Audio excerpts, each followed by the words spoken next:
Hello, family. How's everyone doing today? I hope everyone is doing well today. The United States has most definitely recovered and seized some beautiful property overseas that's worth millions of dollars that was stolen from the taxpayers here in the United States. It's not all of the $9 billion back, but it's a good start, put it that way. And as you see on the screen, family, it's some beautiful property overseas. And that's one of them that the United States has recovered for the taxpayers. So we can put that money back in our bank account. Yes, we're going to talk about it, family. And Minnesota is just in chaos and have went straight into shutdown mode. What's really going on? Well, y'all already know what we got to do because we're going to talk about it. Y'all already know what we got to do for the ones in the back. This video is under fair use. Copyright disclaimer under Section 107 of Copyrights Acts in 1976. Allowance is made for fair use for purposes such as criticism, comment, news reporting, teaching, scholarship, and research. Fair use is a use permitted by copyright statute that might otherwise be infringing. Non-profit, educational, and personal use tips the balance in favor of fair use. Yes, fair use. All rights and credits go directly to its rightful owner. This video is purely for fair use, opinion, and entertainment. Enjoy. And we also want to add that everything in this video is alleged. Yes. Salute, family. Salute, salute. Want to tell everybody thank y'all for joining us today. Please subscribe to the channel if you are not a subscriber already. Please hit the like button. It's free. I promise you it's free. Please hit the hype button as well. Thank you. Show the girls some love. I appreciate it. Let's get right on into it, family. The DOJ is now investigating the governor, Tim Walz, and the mayor, Jacob, over there in Minneapolis, okay? They are saying that they have made statements that is basically encouraging this protest, this outrageous protest that's going on. And so they have been served subpoenas as well because they said that they are really inciting this whole thing. They're not trying to stop their people, get a hold of their people, get them under control, none of that. Okay, so the Justice Department said, you know what, that's it. We getting ready to put y'all under criminal investigation. And that's exactly what they did. They issued subpoenas to Fry and Walz. Yeah, so that's basically it. They said that they accusing them of standing in the way of federal law enforcement officers' ability to carry out their jobs and not having a hold onto their city. Not telling the people, hey, don't try to fight law enforcement. You can protest, but do it peacefully. Don't break in no cars. Don't bash their windows. Don't be tracking them. Don't be running up in hotels. Don't be running up in businesses. They haven't said anything like that. They are basically saying things when they come to the mic, talking to the public, that encourages their residents to go out there and do a lot of things. Okay, so that's why they got the subpoenas stacked on top of their heads now. Now, family, let's talk about this property. Yes. Let's talk about these properties because the United States has recovered. And we're going to look at some of the properties that we know now really belongs to us. Okay. Now, it's like I said, it's not all our $9 billion, but they're still working on that as well. So, but this is just a great start to me, okay, of getting some of our money back into our bank account.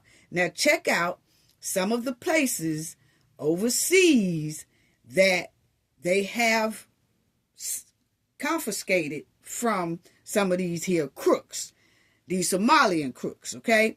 But first, let's listen to, because this right here is going to tell you where the property is, and then we're going to go into showing the properties that the feds took and confiscate it back. Okay, check it out.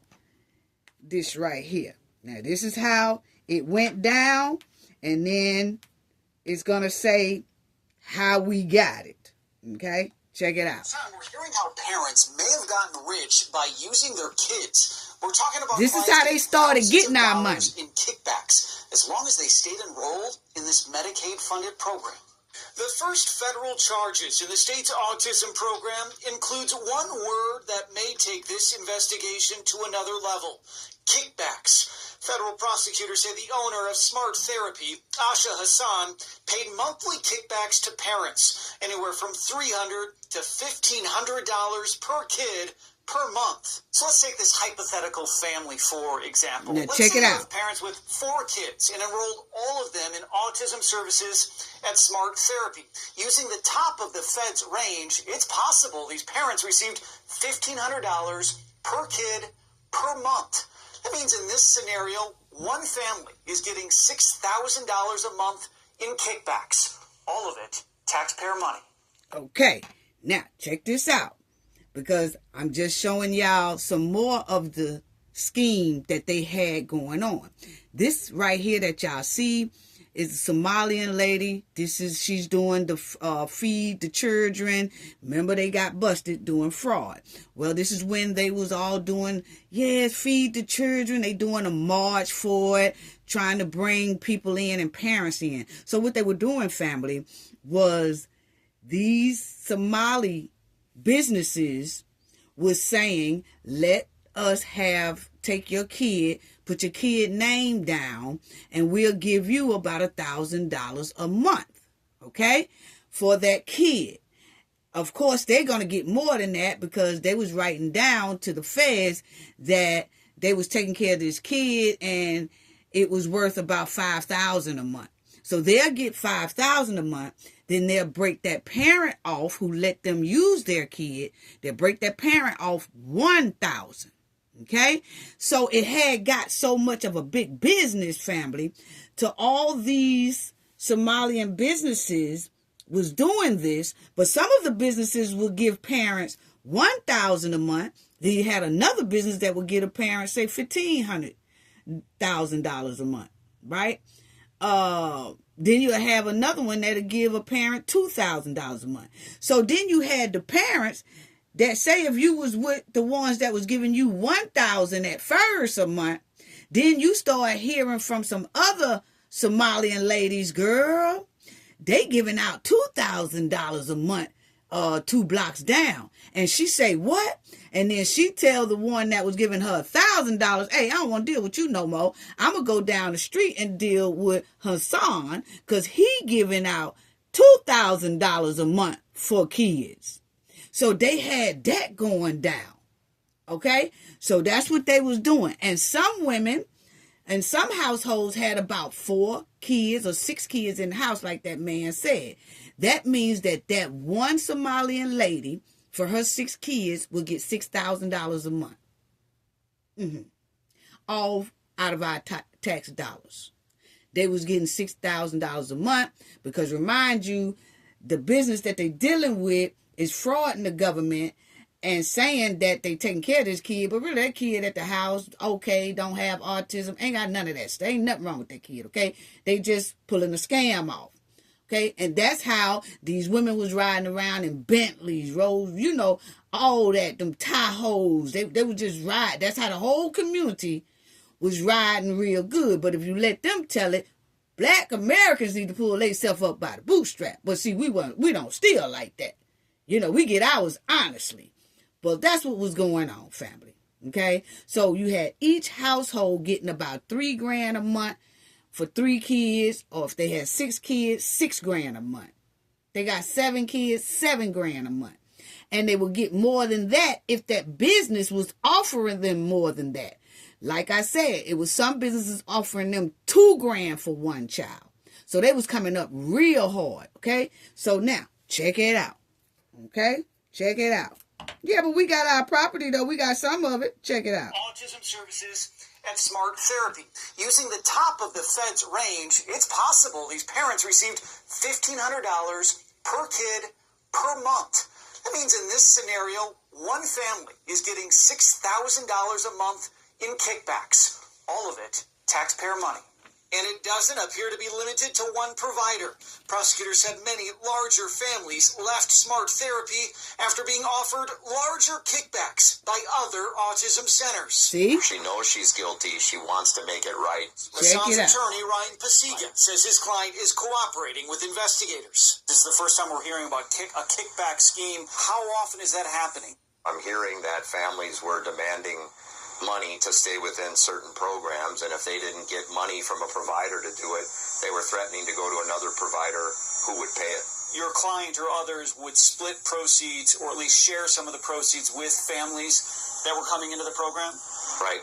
We don't know how often kickbacks are paid, but there's no question about the explosion in claims. The state went from paying out $1 million in autism claims in 2017 to more than $220 million just last year. Wow. The level of fraud in these programs is staggering.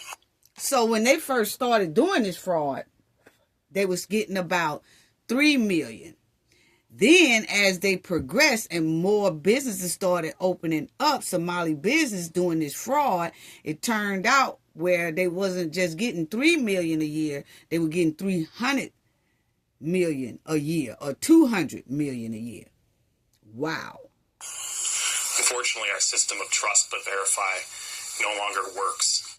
We have Wow. So check this out, family. The get-rich-quick scheme. What a busy world. But the woman and the nonprofit at the center of it all Feed our future team.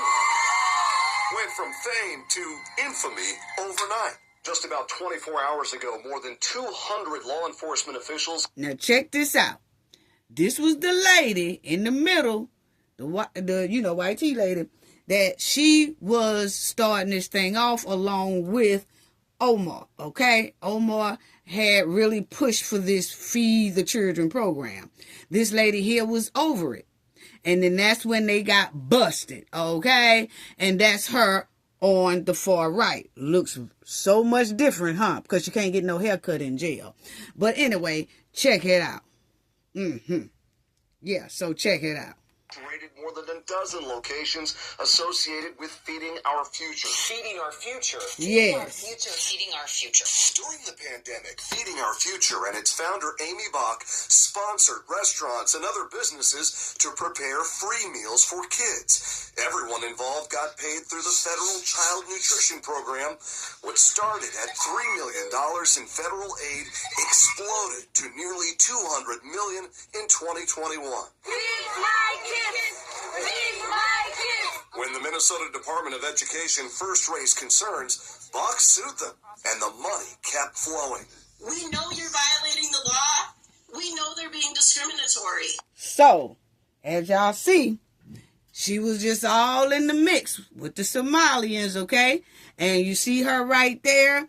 They would have parades, feed our kids, okay? As they was duking the government out of money. They was just doing these parades for show, just in case like somebody in the government or somebody come and visit and ask. They say, oh, we had a big parade for the kids or whatever.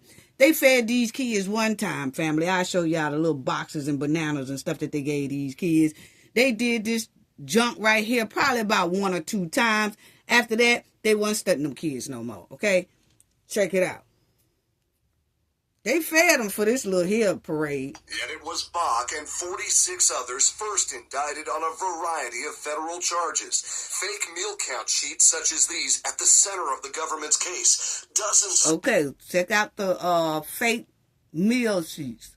That's the food they were giving them, family.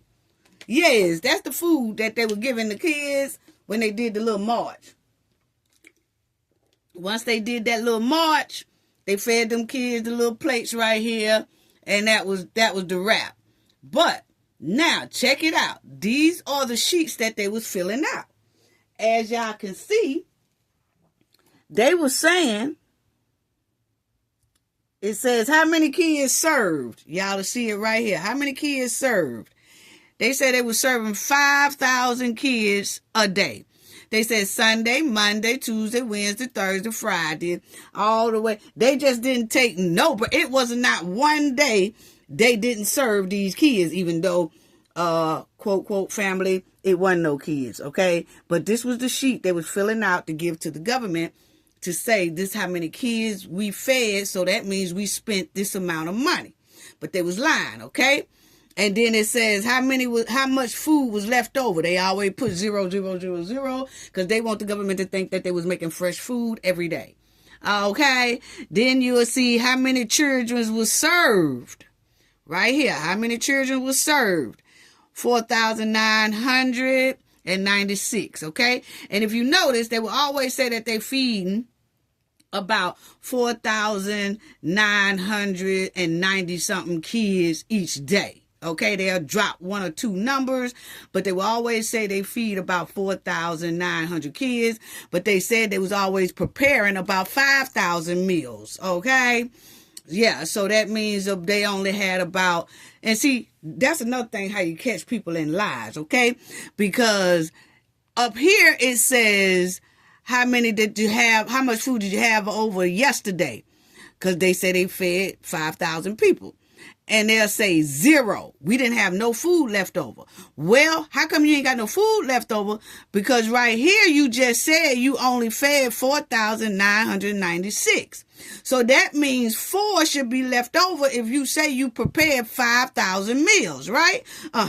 But that goes to show that, they was just getting over and didn't nobody catch that. Because, hey, if I was doing that, y'all already know that that's what I did for over 30-something years. We do troubleshooting, auditing, and all that stuff like that, my team. And so I would say something about this. Lord, okay, how come you ain't got that you had 4 meals left over? You see what I'm saying? But anyway, family, that's neither here nor there. I'm just showing y'all what they was doing. And on this one, I don't know if y'all can see it, but as they start progressing and getting real big with this fraud thing, they went from saying they was feeding, right here, they went from saying they was feeding 5,000. Then you had some sheets from a business down the street was saying they was feeding 2,500 people a day. So they was always using that 2,000, 5,000 kids a day that they was feeding. Wow. So that's what he's talking about right there when he said they was filling out sheets and wasn't doing nothing. Check it out. When the Minnesota Department of Education first raised concerns, Bach sued them, and the money kept flowing. We know you're violating the law. We know they're being discriminatory. Yet it was Bach and 46 others first indicted on a variety of federal charges. Fake meal count sheets such as these at the center the of meal the count government's sheets. case. Dozens of groups sponsored by Feeding Our Future, falsely claiming to feed thousands of kids and collecting millions of taxpayer dollars. While Wow. many have taken plea deals, Do you plan to testify against other employees at Feeding Our Future? another group stalked a juror last year and tried to bribe her with $120,000 in cash. $120,000 in cash. So when they went to court and got busted, family, they stalked out juror, as you see, juror 52 in their case. And they tried to give her all that money. But she didn't take it. She reported it. This is more than just a mob movie. This is a chilling attack on our system of justice. And the guilty verdicts just keep rolling in. This year, a jury took just 5 hours to convict Bach and Safari restaurant owner Salim Saeed on all counts from wire fraud to federal programs. Now, this is what we're going to get to. I'm going to show y'all the property in a minute, family. Check it out. These two right here was the main two that was just living it up off the money. And it was some more too, but she was the face that I was just showing y'all. Now, this guy right here on the right, that's Omar Homeboy. That's the one who was running the Safari restaurant. He is the one that was doctoring them sheets and all that, and her too. Okay? But that's Omar up there in that Congress thing. That's her homeboy right there. Safari. That's where she will always go. Okay? Now, that's who they talking about right here. Hopefully, today's verdict will help turn the page on this awful chapter in our state's That's history. his restaurant right there. That is our Safari. home, that has so much to offer, and it deserves so much better. So far, prosecutors have charged 76 people in connection to the Feeding Our Future investigation. But we know one of the biggest fish may never face justice. A man named Abdikerm Idle was one of Amy Bach's top lieutenants at Feeding Our Future, but he fled the country and was already in Somalia when those first indictments came down back in 2022. So, yeah, I hear that she was close with this homeboy. Not only was she close with that homeboy right there, her other top dog, he jetted out of the United States when all of them started getting subpoenas. He got one too. He didn't stay. He jetted. And they didn't have like a no flight for him. They should have. Before they dropped down subpoenas, they should have put down first their names on a no fly zone. That way when they try to get, because you already know that they're going to try to flee. Once they start getting subpoenas. So I think they should have just went on ahead, put them on the no-fly zone, then drop subpoenas on them. That way when they get ready to run to the airport, they can't get booked. But then again, they always have fake IDs, so they could get away with it anyway. But those are the lunches that they were saying for those kids that was marching. Yeah, they gave their ass some bananas and stuff like that for that day, family. But that was it. And as you see, all these different, and this more than that, but they just showing the ones that got busted. That's all they LLC businesses that said that they was feeding our future, feeding our kids and all that stuff. As y'all see, you see how big they checks was a month. They checks was 1,143,000, 1,000,007. I'm talking about they had it all. Now you'll see two Somalian dudes. This was up in court, and they showed it that two Somalian dudes was hollering, you know, hey, we gonna be, hey bro, we the next multi-legit millionaires. Yes, we will be, me and you. Yes, they was already talking about how they was living it up. Now, they have confiscated a lot of this stuff. As y'all will see, homegirl here is real tight and cozy with this Somalian dude. But the thing is, they was living large. They have confiscated a lot of these things here, okay? Yes, they houses and all this type stuff here. Yes, they all this little stuff. A lot of money that they say they can't recover because a lot of this is when they was taking lavish vacations, okay?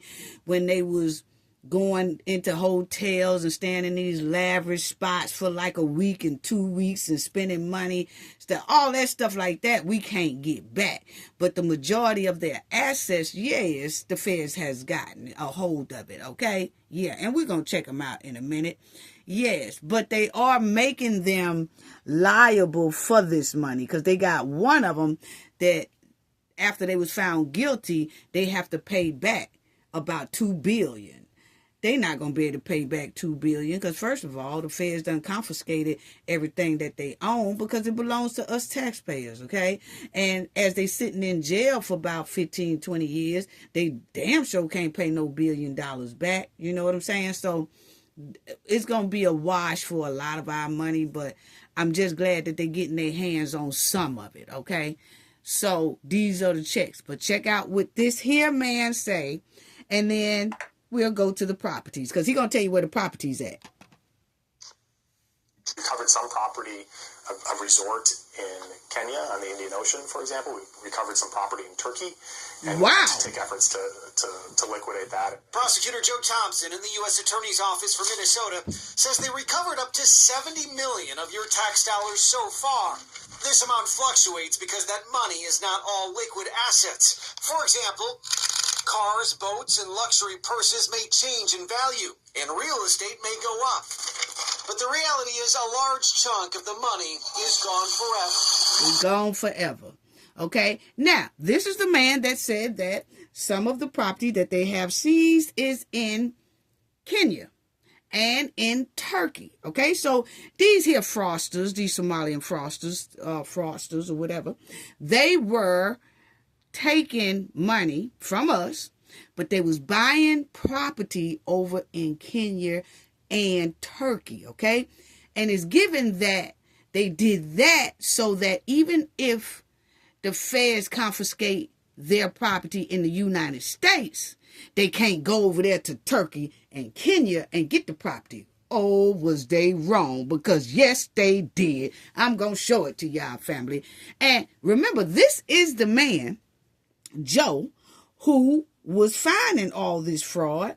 And he's the one that helped get and seize and recover some of our tax dollars, $70 million worth, okay? Then all of a sudden, he resigned. That's why I said, don't come telling me about he resigned because of some old thing that went down with some chick and ice. I think it's much deeper than that, because this man was on it. It was on it, but as far and deeper he got, it looked like, allegedly to me, that it was looking like it was headed towards his leaders, and he didn't want to bring down his leaders. That's my opinion, okay? But anyway, check it out, family. Yes, that's it over there in Kenya. Yes, they call this Karibu. This is over there in Kenya. This is one of the lavish results that they have, okay? So they have a resort that people can come and all that stuff. Yes, that's what it's named. Karibu Palms Resort. Okay? Yes, in Diani Beach. Over there in Africa. Kenya somewhere. Okay? But that's it. So one of those people that took our money, Somalians, he had bought this nice resort for people over there in Kenya. And people go there and all that. So that was ours. They got it. Now, if you see right here, it says one of the defendants, okay, one of Somalia dudes, has already agreed to forfeit some properties, including his Diani resort. That's the one we just seen. And it's the other assets in Nairobi as part of a plea deal. So he was willing to give it up, okay? And it's a whole lot more. They said it was just breathtaking, okay? So this is the designing, okay? Designing. That's it. So it's a beautiful place, family. Very beautiful place. But it's ours now. It's ours now. And as you'll see right here, it says one of the Somalian dudes, he was sentenced to 28 years in prison in his role in this old orchestrated scheme to steal billions of our tax dollars, okay? And as you will see that, they seized a lot of his stuff in Kenya. And it's a lot more coming, and investigators are now seeking to seize with several located in Kenya. So yes, they are. They're getting ready to take all that. But that's homeboy spot, okay? That's homeboy spot. Karibu, whatever they say, however they say it. The correct way is Karibu. That's it. This is his resort, okay? And he have a lot of people there. It's a fine property where people can go and chill out. People pay him to stay there. So not only was he taking our money and fraud, and he also had people over there in Kenya that would visit his resort, and then they would spend about probably about $200-300, no, probably more than that. I'm just saying because it's Kenya, they really ain't charging that much, but they probably are charging that much because these are fraudsters. But anyway, you will see that the U.S. moved to seize Kenya's property, okay, in that 39 billion COVID fraud. As you will see, the numbers keep fluctuating up and down because I think that they are saying 39 billion in Kenya money. Okay. In our money, they are saying like 18 bill. Okay. 19 bill. you know, close more than that, you know, 9 bill right now. But in their money, that's how they consider it. But the point is, they took our money, okay? And as y'all will see, that this here resort place that they have in Diani is very nice. It's furnished with 2 bedrooms, cottage and studio apartments near the beach. Oh, they got it laid out. And I'm talking about it's big too, family. Well, United States done got their hands on it. Yes, they do. They got the TV, Wi-Fi. Y'all remember I showed y'all some apartments over there in Kenya when we was going. I said, look at all these new buildings they got, family. I said, look at the inside. I took y'all through a tour of the inside of some of these buildings. And they do have TVs in those bedrooms and all that stuff. Oh, they had it laid out. Remember, family? I took y'all on the tour to that. Well, this is another one. But this is the one that actually was seized by the United States. Yes.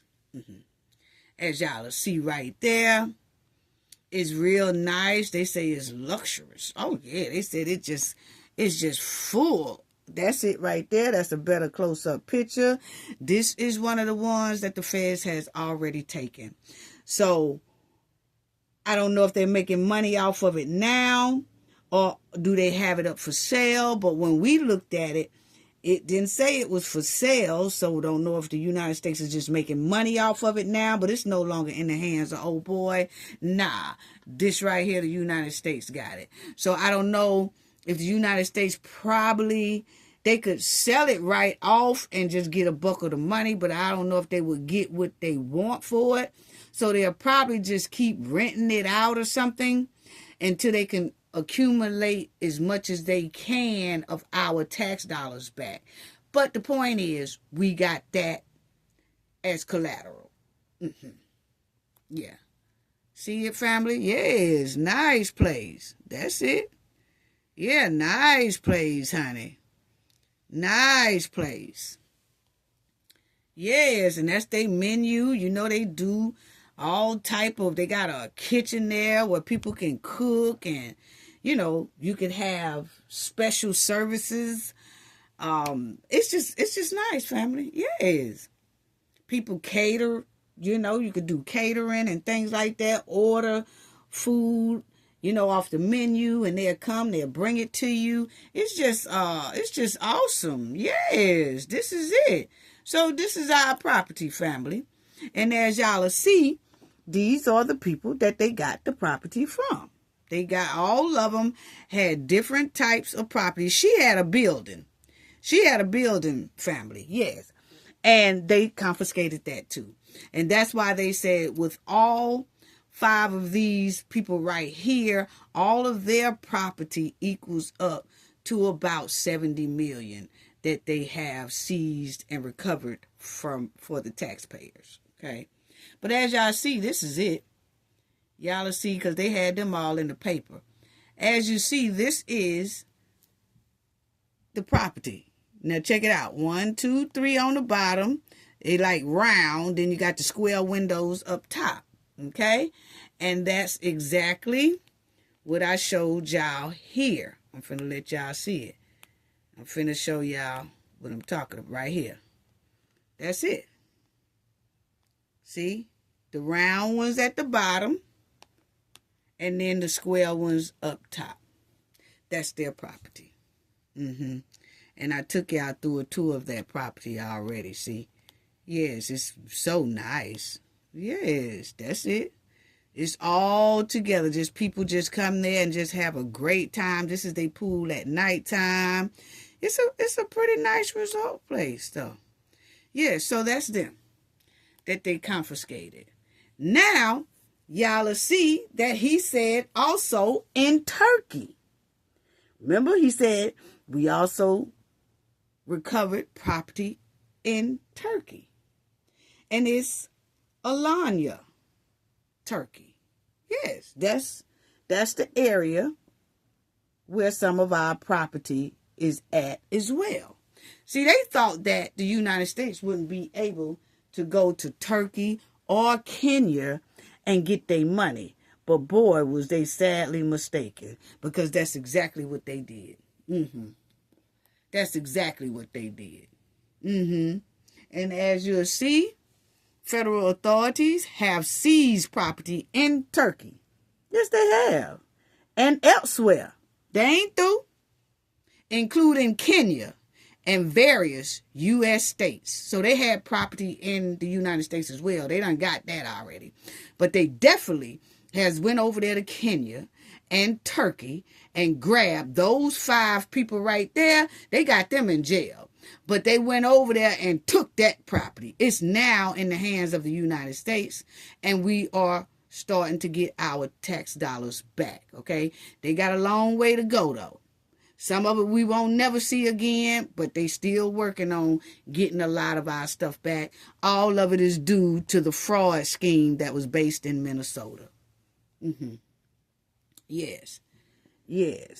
So as y'all see, they got property in Turkey. Yes, they did. And seized assets and all that stuff. Sold to Turkey, whatever it was. I just want y'all to see that part right there. But that's it. Alanya, Turkey. So some property is right over there. They didn't show specifically where their property was here, but they said it's definitely in this here area that I'm showing y'all. Okay? Yeah. Where they got lifts and all that stuff like that. It's in this area by the water. It's in this area right here by the water that they have the property and they have seized the property. Okay? Now, I want y'all to hear some more of what they said, where some more property that the United States has already seized, some more. Now, this right here, family, is the Congress when they had to testify in Congress, okay? Some of Tim Walz's good buddies that was working with him, and they said they was telling him about the fraud, and he would turn a blind eye, or either he would fire them or retaliate against them and all that stuff like that. You know, Congress said, we need to see all these representatives inside the state that worked close to Tim Walz. And we want them to come in Congress and testify about what they know, what was going on, and all that. So they are doing that. They have been doing that for the past 2 weeks, okay? Now, Tim Walz and the Attorney General of Minnesota, theirs is coming up in February. They have to testify before Congress in February. Right now, it's just the representatives that work close to those two are testifying before Congress. Now, check out what some of these people has said about what was going down and some more of where our property is. I said, what? Check it out, family. Good morning. Today, the House Oversight Committee is holding its first hearing on the massive fraud in Minnesota's social services program. Minnesota's social services, which are funded by you, the American taxpayer, are being ripped off. The most vulnerable are suffering as a result. Federal prosecutors estimate that these criminals have stolen at least $9 billion. The fraudsters, many of whom are from Minnesota's Somali community, have stolen from programs meant to feed needy kids, provide services to autistic children, house low-income and disabled Americans, and provide health care to vulnerable Medicaid recipients. Fraudsters like these take millions to enrich themselves while providing nothing, overstating or outright faking the services. How many children have gone hungry because fraudsters stole money that was intended to provide them with food? How many autistic children were denied services because fraudsters instead sent this money overseas? How many low-income seniors, people with disabilities, or those with mental illnesses were denied access to housing because fraudsters drained resources and pocketed the money for themselves? The breadth and depth of this fraud is breathtaking. And I fear that this is just the tip of the iceberg. The U.S. Department of Justice is already investigating another Minnesota service program after a disabled man battling drug addiction under the care of a fraudulent full-time provider died because of neglect.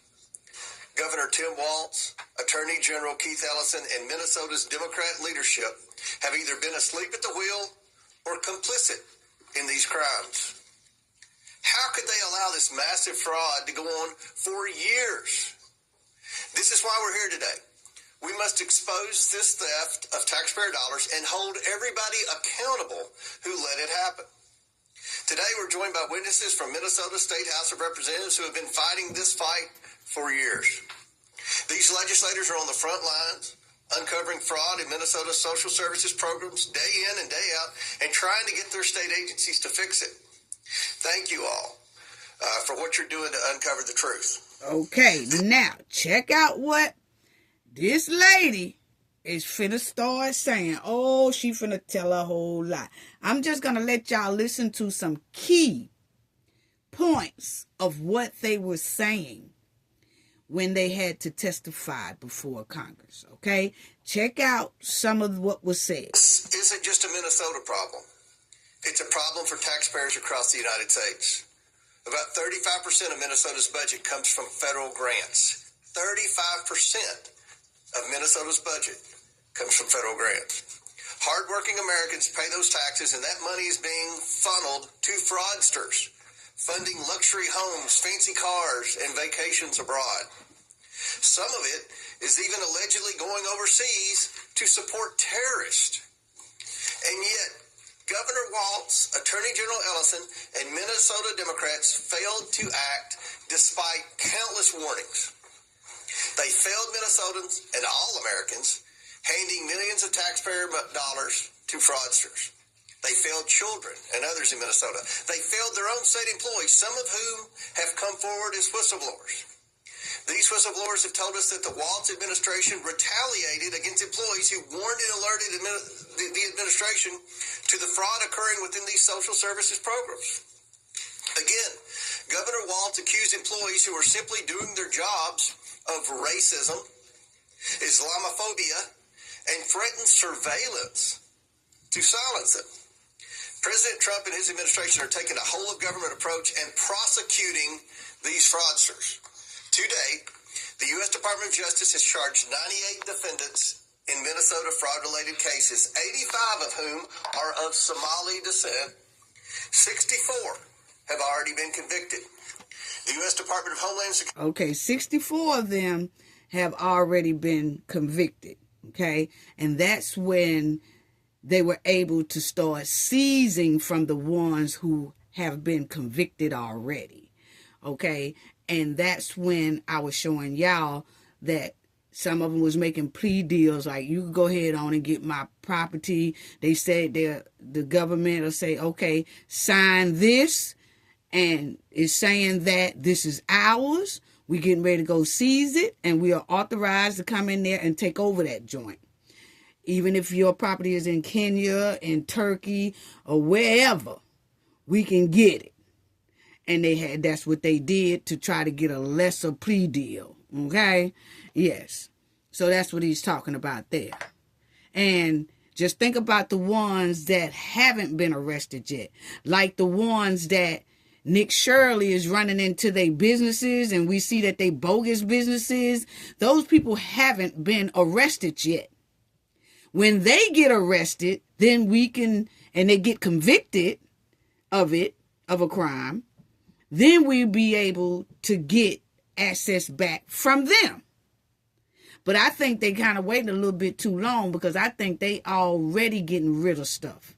I think they already getting rid of stuff, so we can't get our money back. Remember when Nick Shirley in this past video, the last video we just did, and he knocked on that door, and about 4 men came out talking about, get out of here, get out of here. 4 men came out that back door. What was they doing inside of there? Because, see, that's supposed to have been a place where 140-something kids are at, but no kids are there. Just 5 grown men and a woman came out telling Nick Shirley to get out. What were they doing inside of that building? I think, my opinion, they was doing something then to get rid of a lot of stuff because everybody know the heat is hot. That's just my opinion. I think if it hadn't have been Nick Shirley and if the feds had a bust in there at that time, they probably would have found a lot of stuff up in there. Because it was given that those men was up to no good the way they bust out that door. Y'all remember that man with the jacked up hairline? Yeah. But anyway, let's go ahead. Security is on the ground conducting investigations of suspected fraud sites in Minnesota. The U.S. Department of Health and Human Services has frozen child care payments and started requiring documentation to prove entities are indeed providing child care. Other federal agencies are halting grant programs, investigating public housing fraud, and strengthening program eligibility requirements. The American people demand jail time for those who stole their hard-earned money and accountability for officials who sat by as resources were drained. Okay, now we're going to the chick. Listen at the chick. Good morning, Mr. Chairman and members. Thank you for inviting us to testify. As chair Ms. of the Robin. Fraud Prevention Committee in Minnesota, I've been working to uncover the massive fraud under Tim Walz, propose solutions, and hold state agencies accountable. Oh, she's telling me. Today, I will highlight the scale of the problem, outline the work our committee is doing to fight the fraud, and provide a roadmap for other states on how to detect and stop fraud. Minnesota is one of the highest tax states in the nation, and hardworking Minnesotans have been told that they don't pay their fair share for years. In truth, Minnesotans pay much more in taxes than in other states, and when they pay their taxes, they expect that their money is going to things that help our communities: roads, schools, healthcare, and law enforcement.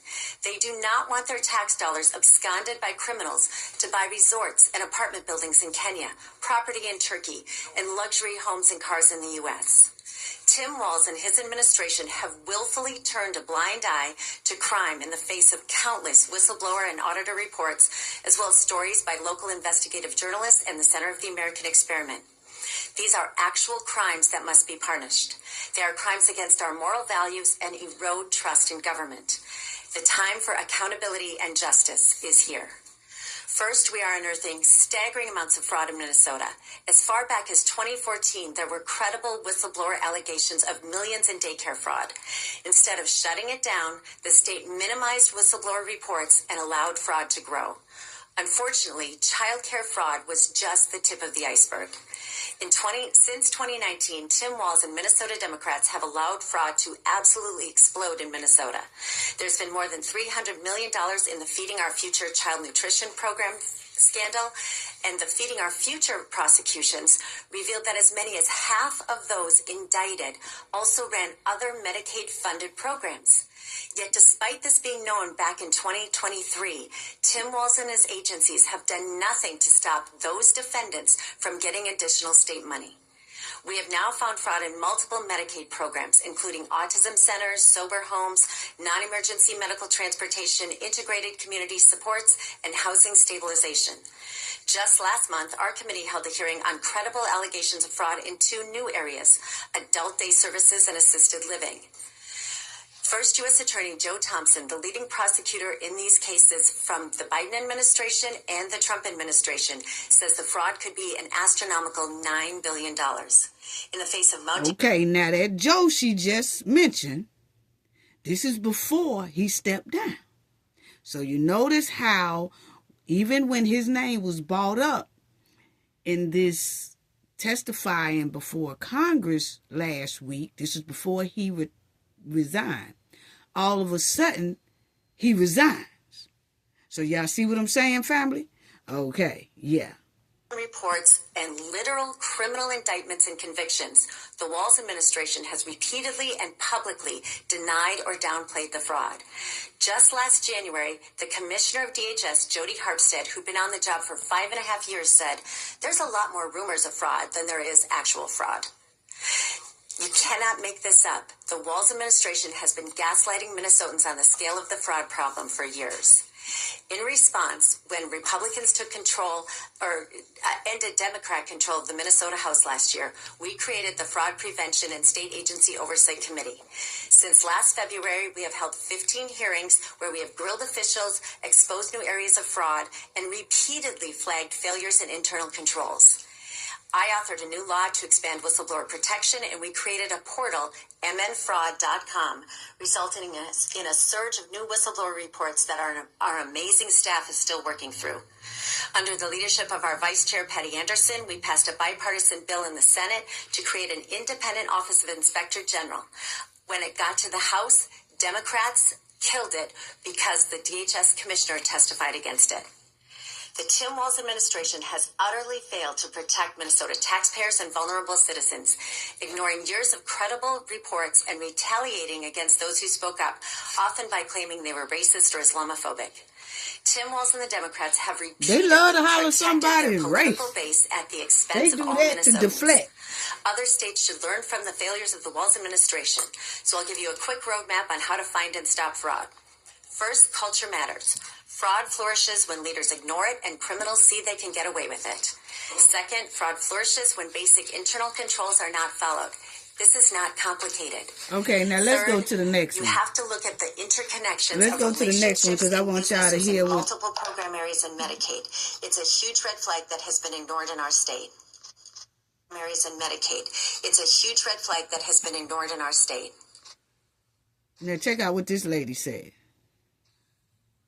Representative Rarick, I'm going to begin with you. You've been working on this issue for years. You've spoken to the whistleblowers personally. Is that correct? That is correct. You have an understanding that 1,000 whistleblowers running an account on X have come forward to expose fraud in Minnesota state agencies, and they have been entirely ignored by Tim Walz and have even been retaliated against. Is that accurate? That is correct. Even this morning, I got another message. Well, in your experience, are their claims credible or are they politically motivated against Walz? They're completely credible, not politically motivated. In fact, many of these are Walz administration employees, correct?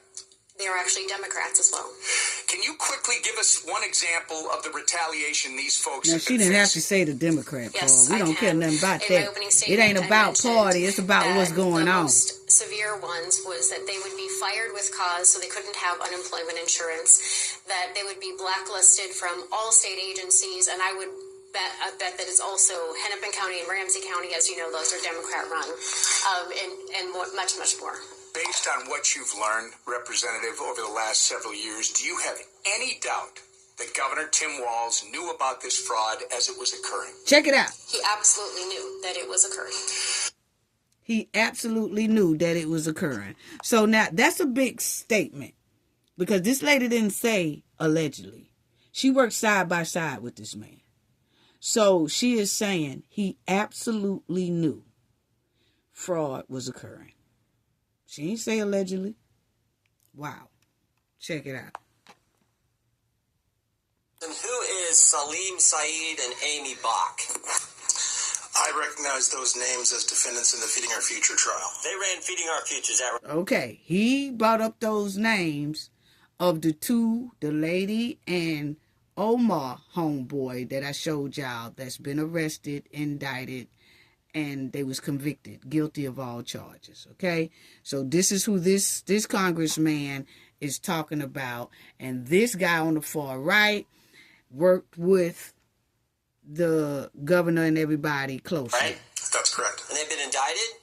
That's correct. They've been convicted? That's correct. And they're in jail waiting sentences, is that right? As I understand it. Okay, I want to go back, because earlier with Mr. Gill, you said that they overlooked the fraud. I think it's worse than that.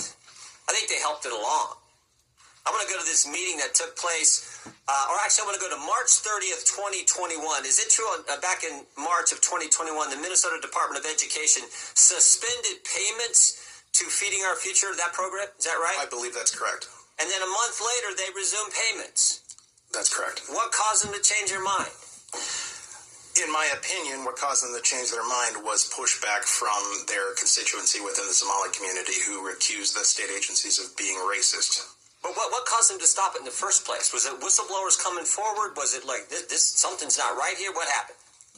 Apologize for the misunderstanding. The reason they stopped the funds in the first place is because they had credible allegations that there was fraud taking place. From whistleblowers and others. They just are doing their job looking, this doesn't make sense. Now, check it out. Feeding Our Future, whatever, they had been investigated before, like he said, in that 2021. They stopped the payments to that place, okay? And then a month later, they started getting their payments back. And that's because they started hollering the race game, okay? And so to keep from them hollering that, they started giving them their money back and started letting them continue to fraud. What? Anyway. We got all these programs, no one's getting fed, yet money's going out the door like crazy, so they suspended it. And then they started it back up, right? Was there any threat of a lawsuit from the Somali community and folks affiliated with Feeding Our Future? Mr. Jordan, there was more than a threat. They actually did. They did? And what was the alleged claim in that lawsuit? That they were victims of racial discrimination. Oh, they played the race card, huh? All this fraud going on, money going out, and they played the race card. Now, when I talked about not just overlooking it, there was a meeting that took place between the Attorney General and affiliates of Feeding Our Future. Is that right? That is correct. And what happened at that meeting? Do we know? Yeah, we do, because we have it on tape. There was an audio recording made at that meeting that was entered into evidence in the Feeding Our Future trial, and it was later revealed through work from Center of the American Experiment, the full recording. And my observations of what took place in that meeting was that Attorney General Keith Ellison was focused on one thing and one thing only, and that was keeping these folks in business. There were no questions that he asked of these folks about how the kids are doing, the operation, how they're getting fed, who's being helped. Instead, the focus was entirely on ensuring that the money continues to flow. And I'll add that he went so far as to say that he was going to fight these people in reference to the state agencies. The state agencies are his client. Yeah, and when you said money's going to flow... Wow, so he just said that the Attorney General was like, even though he knew, he's on recording, he say allegedly that... the Attorney General, Ellis, who got to go and testify before Congress next month. I can't wait to see that one. Anyway, he said the man knew. And the man was saying, don't bother the Somalis, basically. Flow to Mr. Ellison's campaign a couple weeks later from some of the folks who were in that meeting? Sure did. How much, do we know how much that was? I do not have that number. So it wasn't just overlooking the fraud. They were actively trying to make sure this program continued, and then they benefited from that politically with contributions to their campaign, all in this same year, all in 2021, when this was all coming to a head. Is that accurate? That is my understanding. And this fraud is much bigger than this, because as I look, it is it's like 6 different federal agencies. Department of Homeland Security, Health and Human Services, Small Business Association, Housing Urban Development, Department of Labor, Department of Agriculture. In this program and a bunch of others, they were shaking down the entire federal government, it looked like. 6 different federal agencies.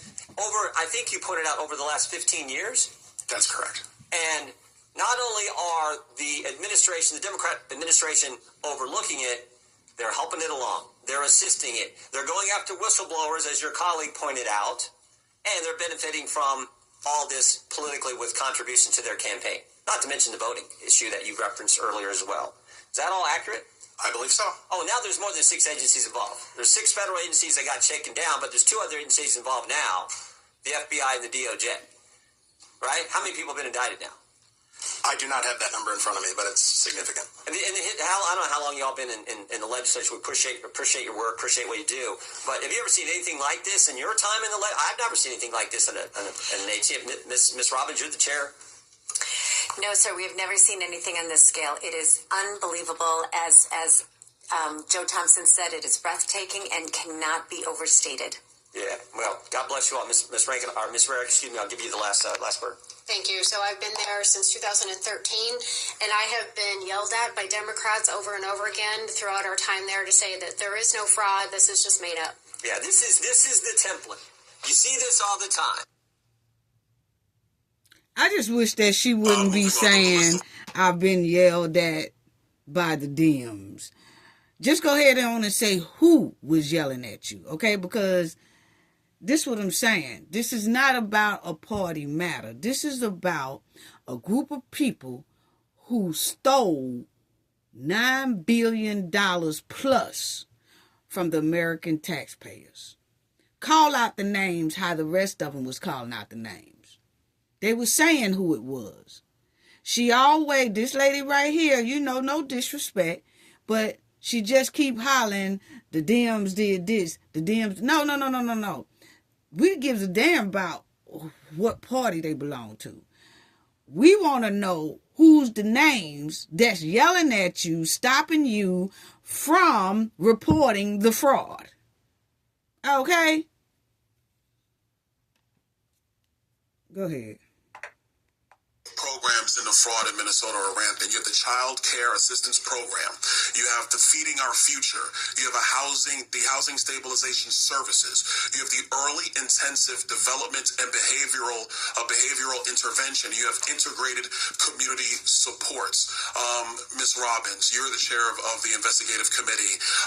The depth of fraud that you have seen, were there controls in place in the state of Minnesota? Check this one out, family. This fraud, and were these controls ignored by the Walz administration and by the Department of Human Services? Absolutely. So we have many whistleblower reports talking about how DHS undermined ability to strengthen internal controls. So, for example, there was an effort for the Child Care Assistance Program. They have a clear and convincing evidence standard to disqualify someone from being a provider, where all the other programs are a lower standard, preponderance of the evidence. There was an effort to make this a lower standard so it was easier to disqualify people to preponderance. And the Minnesota Minority Child Care Association, which was run by a group of Somali providers, opposed it, and DHS went along with their recommendation. And in a similar vein, we were trying to reduce the number of child care employees with children that could work in these child care centers, because that was one of the vectors of fraud, and they opposed that. So you had the Somali community who on purpose was petitioning the state of Minnesota to lower the standards to be able to make sure that fraud cannot be caught. Is that correct? Well, they wanted to keep the standard clear and convincing, which makes it harder to disqualify people. So it makes it harder for them to be disqualified from wasting taxpayer funds. Is that absolutely correct? Okay. Ms. Robbins, I want to stay with you. I want to talk about use of funds. You've talked about some of these funds were used to buy property in Kenya. Yes, sir. Property in Turkey. Do I have that correct? Yes. Wow. Remittances back to Somalia. Yes. I think it's important for the committee to understand that these remittances in part are used in what's called the Hawala. I want to make sure I have the terminology right. The Hawala network. Ms. Robbins, can you speak to what the Hawala network is?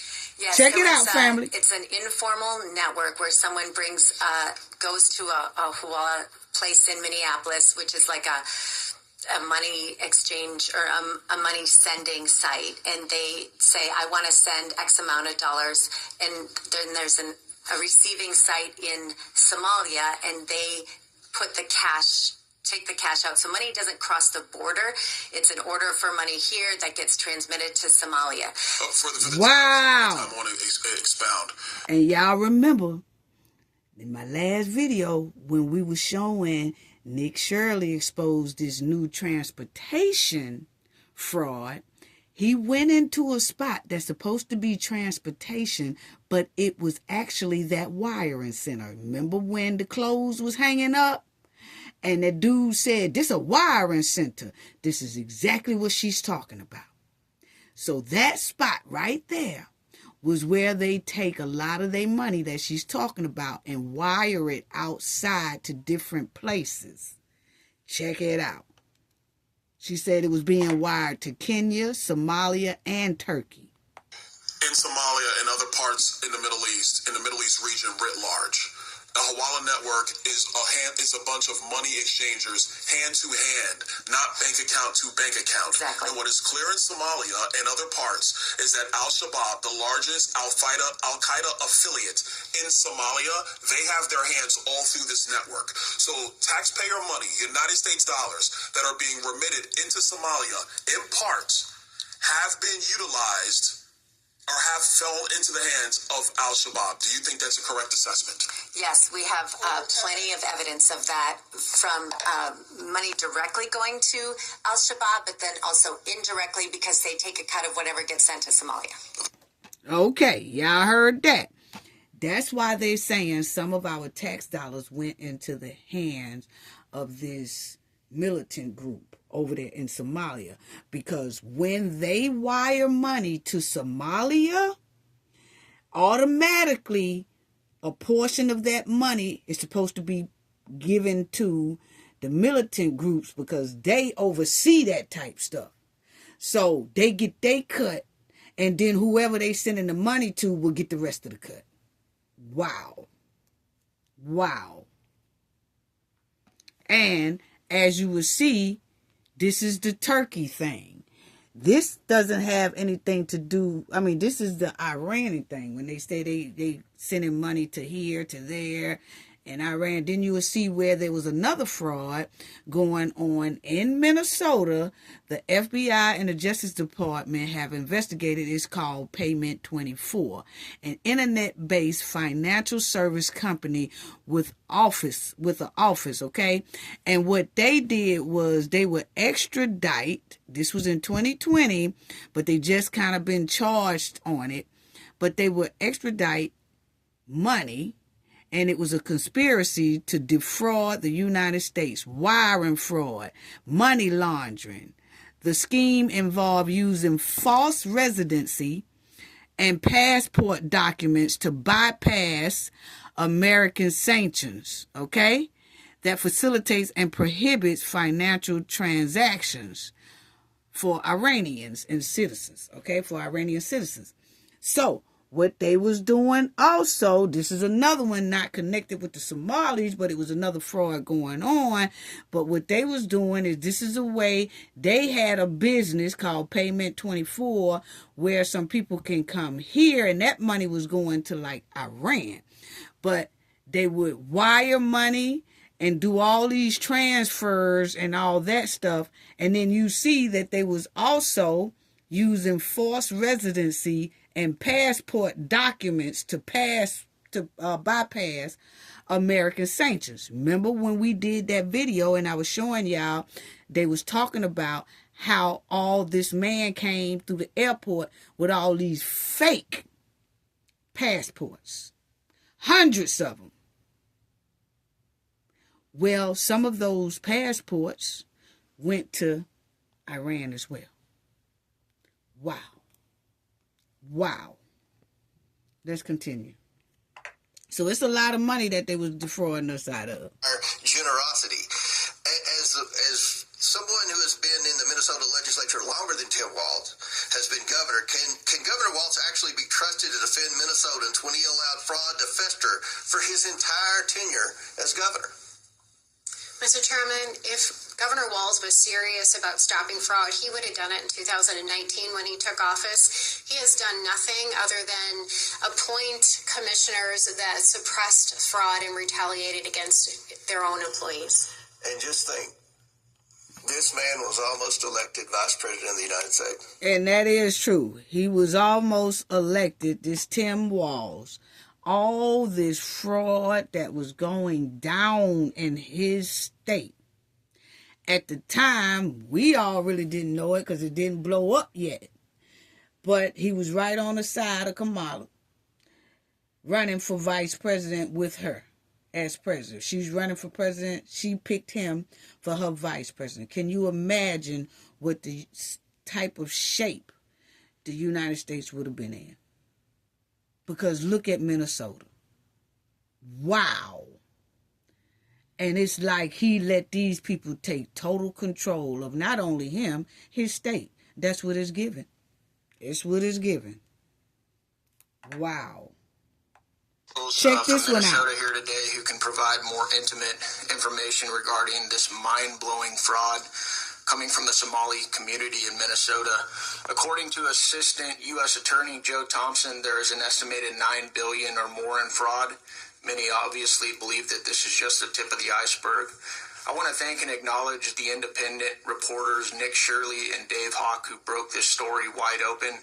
Today I'm introducing a bill to award Nick Shirley with the Congressional Medal for his explosive work in exposing astronomical fraud in Minnesota. And the reason I'm doing this is because the American people are sick and tired of this, and they're sick and tired of mainstream media not covering any of it.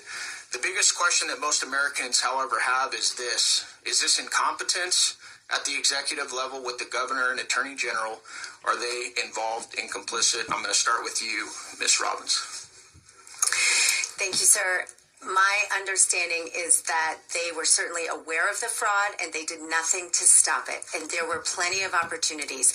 And their commissioners and their agencies also undermined efforts to tighten internal controls. And according to Ms. Rarick, I believe you said that they were actually going after whistleblowers to suppress the expose of this fraud. Is that correct? That is what the whistleblowers have said repeatedly. Thank you. This is something else. So this is crazy.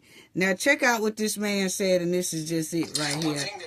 And I'm gonna go to something else. Companies are then donating the stolen money back to the same Democrats that are protecting them and advocate for these very programs. Is that correct, Mr. Hudson? Now check out That's what like he said. 2,800 pages or 2,300, whatever it is. Didn't get to look at all of it, but looked at some of it. I want to know, did anybody go in and find out who's owning all these properties? Because you have basically vacant properties ostensibly holding themselves out to be daycare centers. Who owns those properties? Anybody look into that?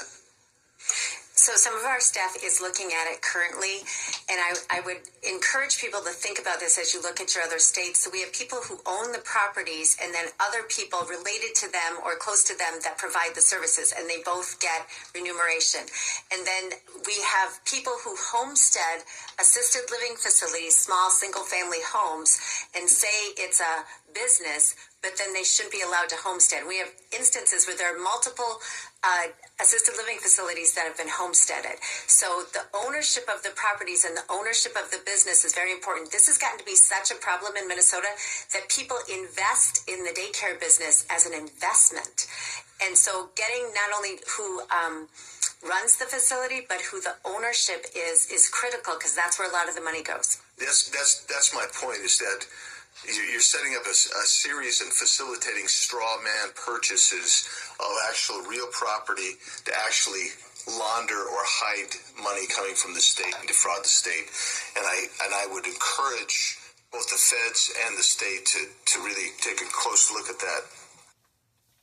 Okay, family. Well, I just want y'all to hear the bulk of that. I can't wait until Tim Walz and them, him and the Attorney General, go up there and testify next month. That's going to be something that I really want to hear, because they always trying to squeeze out of something or make something seem like it's not real and it is real or whatever. But let me go on to this right here, because I want to say this before I do close out about the protesters there.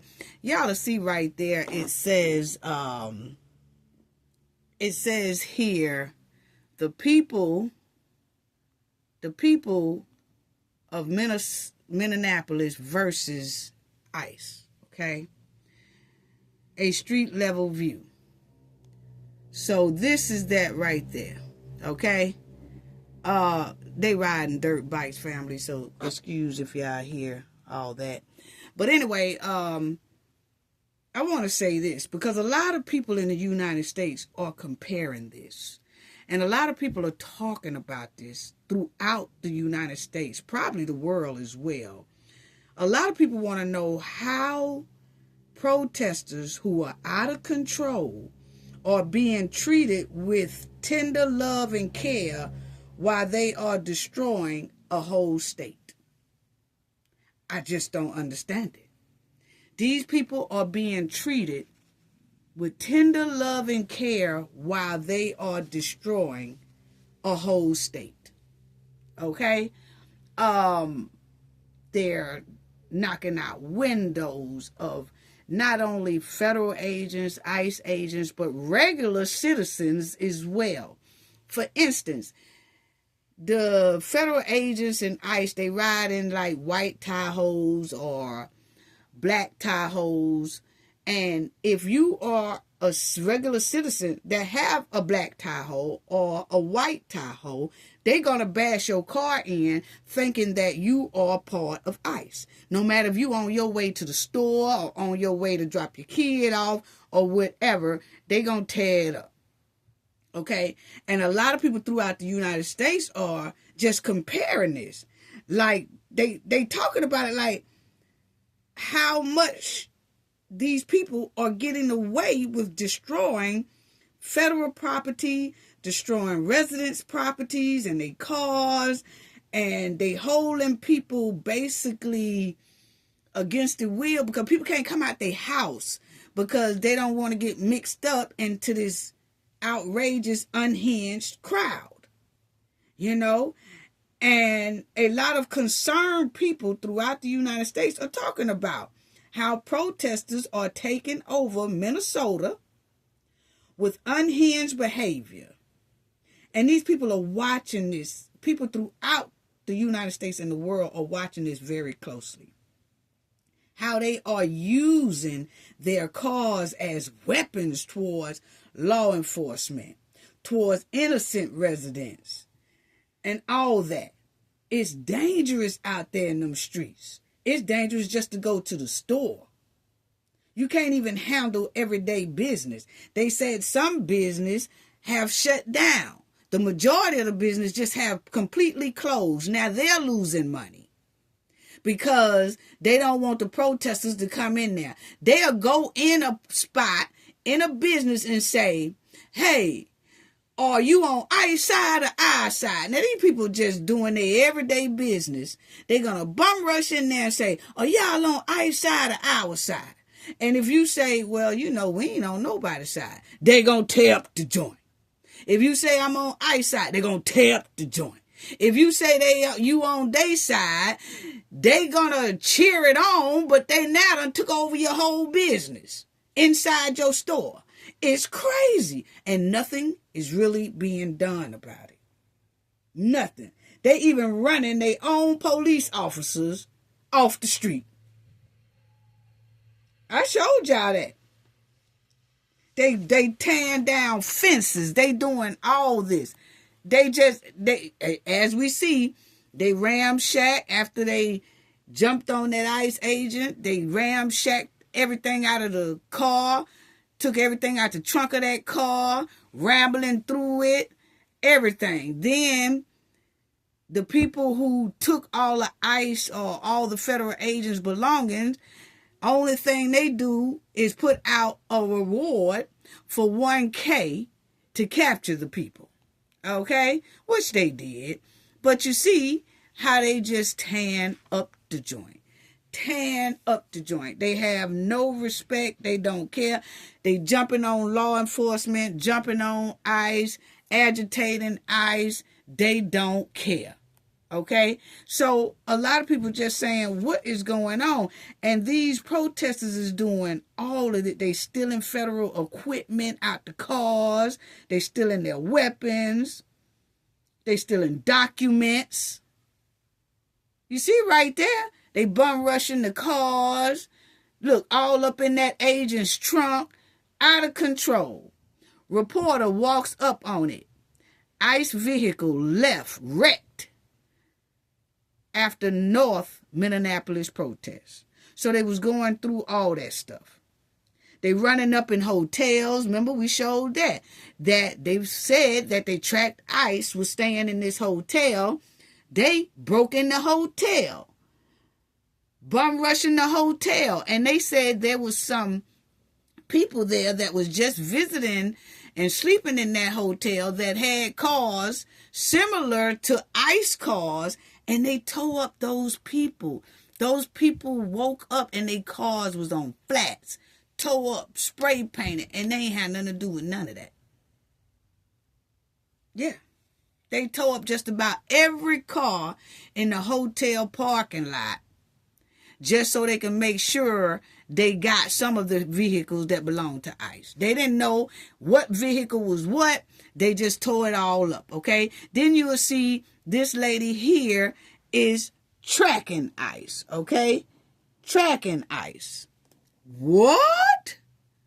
And I'm going to show y'all that in a minute. They say right here that this person here was just tracking ICE, an activist who is following ICE. That's what they do. Following them all over the place. Okay, just following them. Now, I want y'all to hear what this man here said about all this behavior that's going down with the protesters, because it's just something.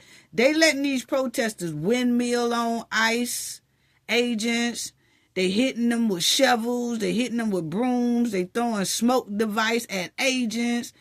Man, they just taking over the streets. I mean, it's crazy. But check out what they did say. Well, Tommy and everyone, it's good to see you. Thanks for having me. This is the man who's over Border Control talking. From Border Patrol agents, and it's more than one staff member. It's Border Patrol and ICE, well over a dozen. They received word at that DoubleTree, as well as the Intercontinental Motel, which is close by, that they needed to be out by noon today. And the messaging given to our agents was very inconsistent. No reason given, just that you needed to be out. So now, what he's talking about is the Continental Hotel.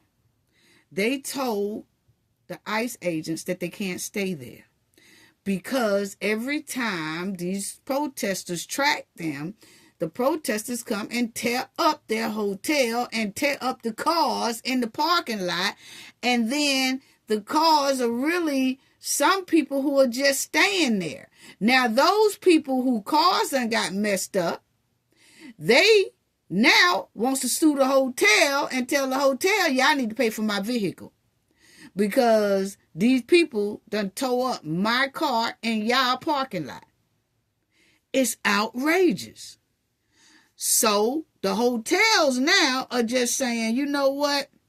We just shutting down. It's not that we gonna say we don't want no ICE agents here. Matter of fact, we don't want nobody in our hotel. We just gonna close our hotel down. So see, this is what I'm talking about they are letting this go on and not doing anything. We understand that the leaders of the state are not going to do anything. They're going to continue to let these people act a fool because they are encouraging them to act a fool, okay? But my thing is the government need to go ahead on. Evidently, you could see that ICE is trying, but they got their hands tied to a certain degree because every time they pow somebody, then for acting a fool on them or trying to run them over and all that, it's a big chaos about it. So then the things get worse. So they do need to send in like the army or the tanks. That's what they did to the black Americans. Yes. Y'all remember? See, a lot of people think we don't remember that. They was quick to send out those tankers when it came to black Americans. Yeah, we're going to talk about that too in a minute. Oh, they didn't let it get this far. First of all, they sent them out even with us, or some of them are agitators that look like us, put it that way. Agitators who look like us, had our same skin color, was coming out there, paid protesters, coming out there, destroying things, setting stuff on fire and all that stuff like that. They sent the tankers quick. But they wasn't jumping on officers. They wasn't tracking officers to whoop officers' ass. They wasn't doing that. But here you go. These people are doing all this destruction and they are putting so much, they treating this crowd with tender love and care. And the more they treat this crowd with tender love and care, the more Minnesota is going deep into quicksand. And it's sad. But we can just see, because the world is looking at how much restraint they got for these colored people being out there. Yeah, another ethnic groups is out there. Immigrants are out there. It seems like the immigrants will get more privileges than United States citizens. Because on the citizens, they put the tanks out. For immigrants, once again, getting a hell of a lot of privileges where they could just jump on the feds and jump on ICE, jump on border control, tear up the cars, tear up the vehicles, steal the weapons, steal the equipment, steal the documents, tear up hotels, tear up motels, tear up businesses and all that. They running up in churches. Nothing. They ain't sent a tanker yet. Not a lot of them. You probably see one. Not a lot of them. Not the way they did the black Americans. So see, people are watching this. And see, that's why I said they're setting another terrible standard. Because if this happened again, a lot of people going to say, hey, you sent out them tanks real quick for this. But when it was this here incident, you waited about 3 weeks to a month and ain't seen a tank yet. See, that's why they say do things equally so that people can't come back and say that. But anyway, let's listen to this man. I had some quick-thinking staff, Tommy, and they done kicked them out the hotel. They done closed the whole hotel down. Reservations last night after they gave that letter to the Border Patrol and ICE agents that they needed to depart. So a lot of inconsistencies and questions there. I've not heard any indication of the hotel staff being targeted, but as you know, these anarchists are starting to go out into the streets, and they are threatening American citizens. We're seeing that daily, and one other thing that we're seeing in relation to the hotels is sometimes they'll go after our tires, our vehicles, but also they go after the vehicles of anyone they think that is even associated with ICE. And sometimes. So he just said it. He said that these people they threatening the citizens, just regular residents, and when people go and stay in a hotel, they tearing up those people's cars as well. So why aren't they doing more force to stop these people? I know they saying, oh, they doing the best they can, they doing the best they can. We've seen where they bring in tanks and tanks upon tanks to get the crowd at least under control where at least this can stop. If you don't do nothing but send in 100 tanks just to get stuff in order. The tanks ain't to delete nobody. It's to get things in order. This city is out of control. Wow. American citizens wake up to find their vehicle tires slashed, damaged, and or vandalized. Wow. The lines of communication are more at the grassroots level. Our Border Patrol agents and ICE officers do communicate with the rank and file very well.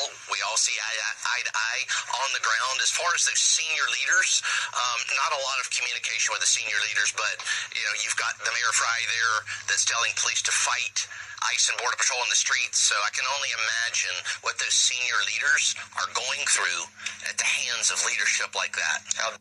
Well, I'm going to tell you like this. Check out this, family. From the very first day of this operation and operations across the United States, let us into those jails. Let us take those bad people off the streets before they can get out on the streets to harm Americans. They refuse. He refuses. They've always refused. And because of that, we're now, and we said this for a year now, we're now in the communities taking those criminal, illegal aliens off the streets. He doesn't seem to be able to get that through his head, but I don't think he wants to get that through his head. And my thing is, this all started because of fraud, okay? You got protesters out there. This is even before that girl got piled by ICE, okay? For her running her car into that ICE agent, okay? The thing is, before all that, these people was first out there protecting fraudsters. They didn't want ICE or federal agents inside of their state. The federal agents was investigating fraud. ICE was trying to get the criminals, illegal criminals, off the street. That's when all this started. And it got worse because people don't want the fraud to be exposed, which it is exposed, but it's a hell of a lot more that needs to be exposed. Remind y'all, Nick Shirley was already in the streets there, and there's a lot of other businesses that daycares that those people haven't been held accountable either yet. They still on the street trying to clean up their mess. Okay? They up in the businesses trying to clean up their mess while the people outside protesting for their mess. Wow. The people out there are protesting for the Somalis' mess that the Somalis done did, while the Somalis are inside, steady counting their money, trying to figure out how to wire it to somewhere else. That's what it's giving. And then they're out of control with it. And it's a lot of paid protesters that's agitating this thing. But they got to get it under control. Now, my thing is that the immigrants, these people out here that's doing all this unhinged behavior, they getting a lot of leeway, a lot of privileges than the United States citizens get. That's what is given to the world because everybody is watching it. Now everybody's starting to talk about it. You know? They getting more privilege. Just like they come in here and they get benefits, they get food stamps, they get housing, they get all that. And American citizens have to go through hell to get all that. But at the same time, now that they out there protesting, they still getting extra privileges. They getting extra leeway. Because why? They saying, well, don't nobody want to be called racist. But when black Americans are out there protesting, ain't nobody got no problem with calling us race slurs or being, they don't care about being called racist when they try to check us under control out in the streets. They don't care nothing about being called racist then. But then when it comes to this right here, don't everybody gonna let the crowd be out of control because don't nobody want to be called that they're racist for stopping them. But they didn't care nothing about being called racist stopping us. Make it make sense. Make it make sense. Make it make sense. Now, check this out. Civil rights announced there would be a federal probe over these people done went to the church. On X, the Civil Rights Division is investigating the potential violations of the Federal FACE Act by these people, desecrating a house of worship and interfering with Christian worshipers. Now, what they did, family, is these protesters here Sunday, this past Sunday, went up in this church. I'm talking about, it was about 50 to 100 of them. Went up in this church, stopped the church service, and started messing with these people sitting in that church. You can't do that. You cannot go into anybody's church, anybody's house, none of that, and disrupt what's going on. You can't do that. These people went in that church and was acting up in them church. Them people in that church was so nervous and scared, they went in there intimidating them people. And they said they went in there because they had tracked or found out that the man at the church who was pastoring or whatever, that he is some way connected to ICE. Meaning either the pastor helped ICE stay somewhere or the pastor let ICE come in, probably get a meal, get something to drink or something like that, and now they target that church. And I'm talking about they did a number on them people. They kept on intimidating them people, and then Don Lemon had the nerve to be in the mix and go in them folks' church behind these unhinged protesters, and Don Lemon trying to get interviews out of these scared people. So now, and then he was telling the pastor and the people in the congregation, he was like, what do y'all feel about this? And they was like, they shouldn't be here. Don said, well, everybody have a freedom of speech. Everybody have a freedom to speak their mind. Man, you can't be in them people church speaking your mind. You do that on the street. You cannot do that in the church. You can't bum rush nobody's church. It couldn't have been a black church. They knew where to go. It couldn't have been a black church. They coming in there. They was hollering at the women, hollering at the men, and all that. Oh, that wouldn't have.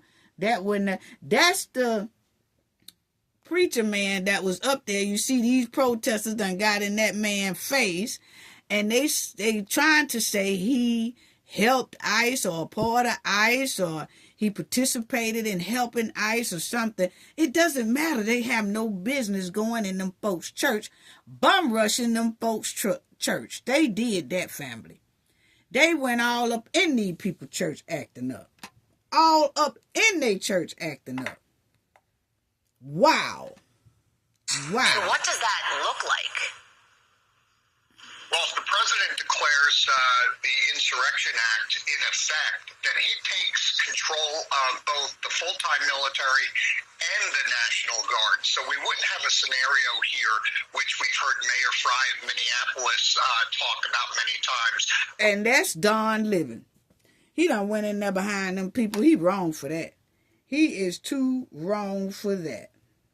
He is too wrong for that. Then you will see... hold on. Talk about many times where we'd have a situation of state and local.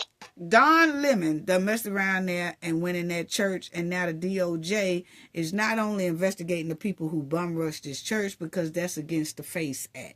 You cannot do that. Cannot go on nobody's property and disturb them like that inside of their establishment, in a place of worship, or in somebody's house.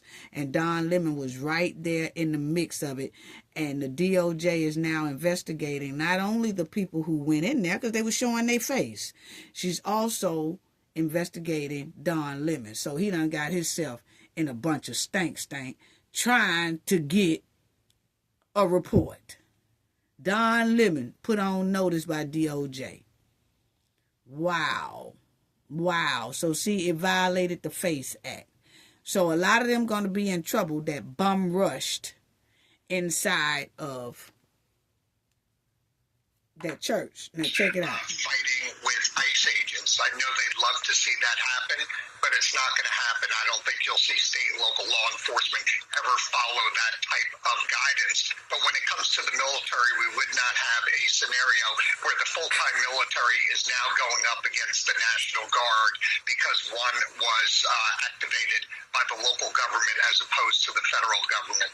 Meantime, okay, so what happened is the president said that he was going to deploy the military. That's the insurrection. Okay, they haven't done that yet. They just talking. They ain't doing it. But anyway, Tim Walz, the governor of Minnesota, said, well, if he send the military, then I'm going to release the National Guard out on the military. So the governor is actually thinking that the National Guard can go up against the army or the military. That's not how they go.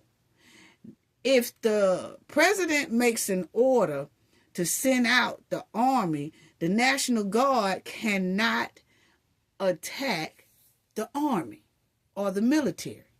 They cannot. If anything, they're going to be on the military side because their president still give orders to both of them.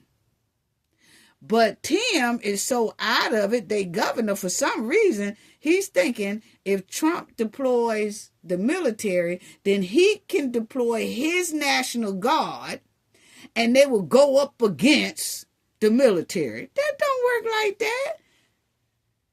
No wonder that state is in shambles.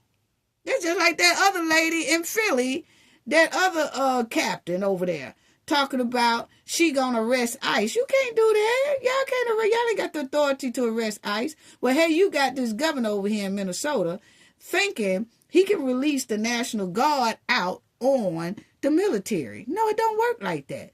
Even if you did, that National Guard gonna turn right around and be on the side of the military because they both take orders from the same person, the president. Come on now. But anyway, y'all will see where the St. Paul Doubletree Hotel putting these up peace signs hotels Sunday afternoon, telling the these hotels has closed. As y'all will see that they said these paid protesters are going to send 4,000. These paid protesters are going to send 4,000 more paid protesters out to start ruckus in Minnesota. Okay. Now, the hotels now are closed. Like I told y'all, Minnesota is basically shutting down. the hotel said they not taking any more reservations. They done closed this big hotel down. It's a lot of hotels that's closing down. A lot of businesses has closed down. So this hotel said they done. We are temporarily closed for business until further notice. Point blank, period. Okay? Point blank, period. As you will see right there, they said, we have made the decision to temporarily just suspend operation at our hotel. Because they are really worried about safety concerns. This is how bad it has gotten in Minnesota. Listen to this reporter talk about it. Public, they are temporarily suspending operations. The notice says the decision is in response to, quote, elevated safety and security concerns. Just blocks away at the Intercontinental St. Paul Riverfront Hotel, a similar scene. Posters going up with the same message. Hi, sir, how are you? We ran into a guest who had just arrived to check in. I imagine you're going in? He told us he's from Sweden, in town for business. Did you have a reservation? Yes. With the language barrier and no idea that his hotel had closed, he stood outside in sub-zero wind chills, trying to figure out where to go next. No gloves, no hotel, and no clear answers. After about a half hour, he asked for help, so we made a few calls. The Intercontinental and the DoubleTree are closed until further notice, citing safety concerns. So we're trying to help this gentleman get a reservation at another hotel. Yep, it's right there. Perfect. We found the Holiday Inn was open, so he was able to get inside and out of the cold. We reached out to both downtown St. Paul hotels for more clarity on why they abruptly closed. Mille Lacs Corporate Ventures, which owns both properties, said in a Facebook statement the safety and security of their guests and employees is always their top priority. So they done. The hotels are closing down, family. Point blank, period. They tired of it. They said that, you know, these protesters are tearing up people's cars. It's just a pure D mess. Just a pure D mess. And so y'all will see right here that they was quick to send those tanks out on, you know, Black Americans in the 1960s and like in 1967 in Detroit. Yes, the sight of tanks and heavy military equipment on U.S. streets during civilian protests is unusual, but they did it in 1960 and they did it in 1967. They did it during Rodney King's as well. Okay? So they do it. You know, you can't say, oh, they don't do that. Oh, yes, they do that. Okay? Yes, they do that. And as y'all will see right here, it says military tanks and armored vehicles have appeared at protests globally, notably during 2014 Ferguson, Missouri unrest, 2020 Black Lives Matter demonstration in the United States, raising concern. Okay? So they did do it. They did do it. As y'all see, that's when they did it with the Michael Brown thing, with the George Floyd in 2020. Yes, they did. So my thing is, they are being mighty patient with these protesters. Why is that? Because we are clearly seeing Minnesota is terrible right about now. Reasons for why they send out these tankers, okay? They say to shield law enforcement from thrown objects like rocks, bricks, or bottles, and to safety moves officers into dangerous areas, okay? So, that's going on now. They throwing rocks, bricks, and bottles at agents, tearing up their cars, stealing their weapons, bum rushing churches, bum rushing businesses. Most of the businesses in Minnesota are closed because they're nervous that these protesters going to come tear their stuff up. They use them for crowd control. They ain't did it yet.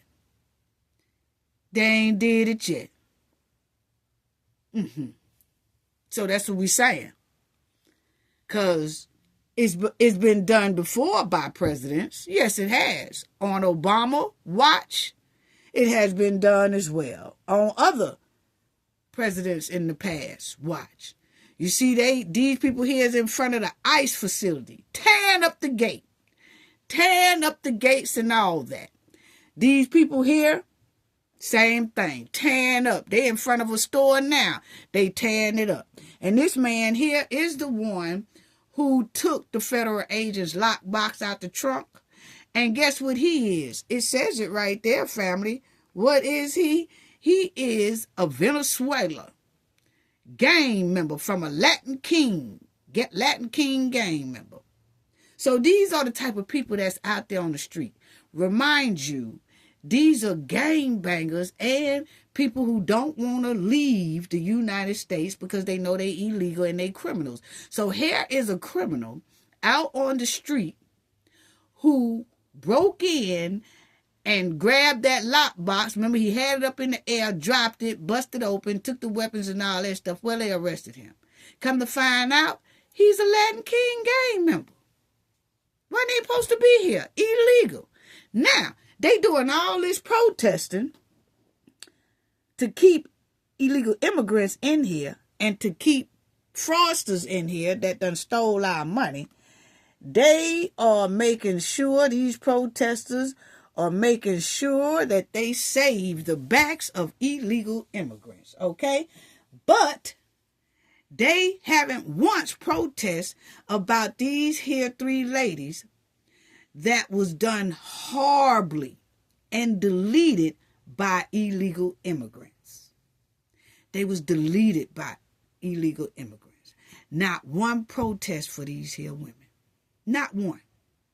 But they protesting for the people who deleted these chicks. They protesting to keep these illegal immigrant criminals illegal. They are out there protesting ICE and everybody else to keep the illegal criminal gangsters in the United States. But they not protesting for innocent souls who are American citizens who were deleted by the same people they fighting to keep here. You can't make this up. This is absolutely mind-blowing. Nobody protests for Dakar Thompson. No, they didn't. No.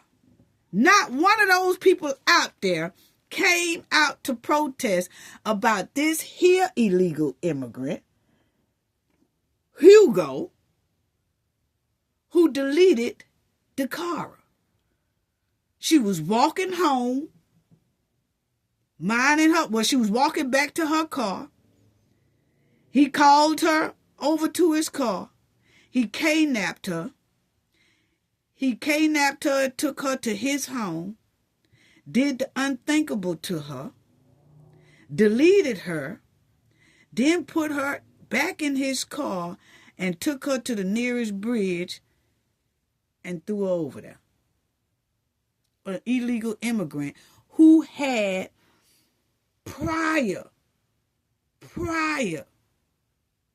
things going on. Okay? And every time they would take him to jail, because he's in this sanctuary city, they released him. He had been in jail about 2-3 times before he did this to Dakara. But because that these certain states let the criminals, illegals, get right back out. See, they don't let American citizens get right back out like that. But they get privileges to where they can get back out on the street and do it again, and do it again, and do it again, and do it again. It's no telling how many other women this man here has deleted. I did about 5 stories on Dakara. Go back and check it out. I'm not going to go through it. But this is an illegal immigrant who was already in trouble previously. And they let him go. And then he turned right around and staking out around a club. And then he lures her to his car, kidnaps her, deletes her, and then, dispose of her like trash. But these are the people, this type of man is who they out there protesting for to keep in here. What? We ain't seen not one of them people who out there protesting for Dakar. None of them. I haven't seen none of them protesting for these three ladies here. This was a young one that an illegal immigrant did in and deleted her. Yeah. Ain't no protesters for them. This girl was minding her business. And this illegal immigrant got her. Which if they had, when he got arrested the 2-3 times prior, he should have been turned over to ICE. And that's what ICE is talking about. If these people would just let them inside, every time they arrest an illegal immigrant, they're supposed to call ICE. Then ICE come and get them, and then they got to go back. Well, instead of them calling ICE, they release them back on the streets because they want to save, they want to protect the illegal criminals. So they put them out on the street for them to get rid of another black sister or to get rid of other little girls and women. Because that's exactly what they do. And you have to understand, these criminals come from another country. And where we look at kids as vulnerable, they look at kids as an object to delete. What I'm saying about that is they come from harsh countries. That's why I can't understand why this protesting thing, they going so hard for these illegal criminals. Because in their country, if they see a kid like if we see a kid walking out in our neighborhood, ain't got no parent or no nothing, and that kid looks lost, we're going to take that kid and call the police and try to get that kid help and try to figure out where their parents are. Even if they lost inside of a store, we're going to take them to the store manager, try to figure out, where their parents are, things like that. Not their country. They come from a whole nother mindset. If they see a kid roaming around lost, they automatically assume that kid ain't worth a nickel, because if they was, the kid would have, the parent would have them. Or the parent would be with them. So since this kid is running around by themselves, this kid here deserves whatever we give them. And they do whatever they want to, whether they take them for traffic or whatever. That's how they mindset it. They don't see nothing. They don't have the let's save this child mentality. They have an attitude where let's take advantage of this child. And you got people out there protesting to save these people so these people could be here to continue to wreak havoc on the United States citizens. Men, women, children. Wow. That's Dakara. Beautiful girl, went to the prom and all that. Didn't nobody do no protest for her. At all. Not one of these protesters or state leaders protest for these American citizens who was deleted by the same illegal immigrants they are out here protesting for. Make it make sense.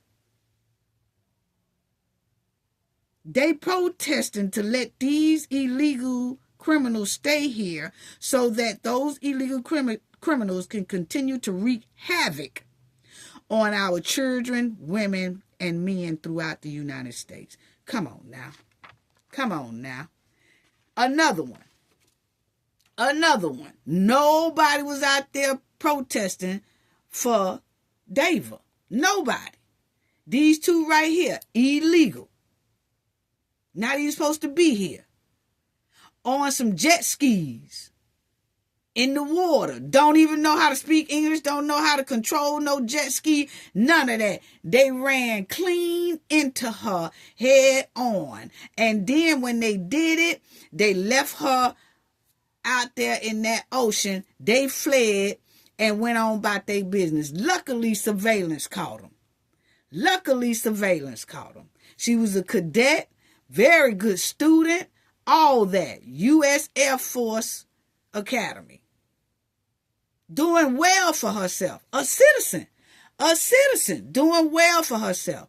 Wanted to do some jet skiing. Had come 2 illegal criminals. Done ran slap into her. Then didn't try to help her or call for help or nothing. Left her right there in that water with her ski boat. And they took out. But these are the people that they out there protesting to keep in our country. Are you serious right now? That's her. Had a great career. Smart girl. Not one of those people who's out there protesting. Protested for Dava. That's her. Dakara. Or the other 3 women I just showed y'all. Not at all. Then you got these 6 right here. Illegal. They turn around. It's 6 of them. They turn around and deleted this woman right here. Yes. For no reason. No reason. And it was 6 of them. As you see, 3 of them was of age, but 3 was underage. Okay? And they charged in the deletion of this woman. Yes. As you see right here. Right here. Random deletion of a South Carolina mother of 2. Okay, Miss Thompson. They have also been charged with burglary and attempted armed robbery. Okay? As you see right here, these jokers, the 6 illegal immigrants, pulled up beside Miss Thompson. They piled her and attempted to enter her vehicle. Not only did these individuals delete her, an innocent mother, but they also are accused of attempting to rob a convenience store. That's them. But these are the people that the people are out there protesting for. Are you serious right now? Are you serious right now? And these are the people they out there protesting for. Somali fraudsters. You can't make this up, family. You really can't make this up. No outrage for none of these victims I just showed y'all. No protest for none of these victims I just showed y'all. The protesters are only to keep these illegal criminals inside of the United States. Make it make sense. Anyway, I want to say thank you. Thank you so much to Darlene Chestnut for your generosity. Thank you so much for donating to the channel. Your generosity is greatly, greatly, greatly appreciated. And I want to tell you all, thank y'all for all your support for Cafe. Appreciate it. Sending loves and hugs to you all. Please hit the like button. Please subscribe to the channel if you're not a subscriber already. Thank you. Thank you all. Thank you to the chat as well. Thank you to everyone who writes in the comment section as well. Sending loves and hugs. Gain knowledge to prevent blockage. And we all know what that means. The more you know, the harder it is for anybody to block you out from your goals and success. Bye-bye.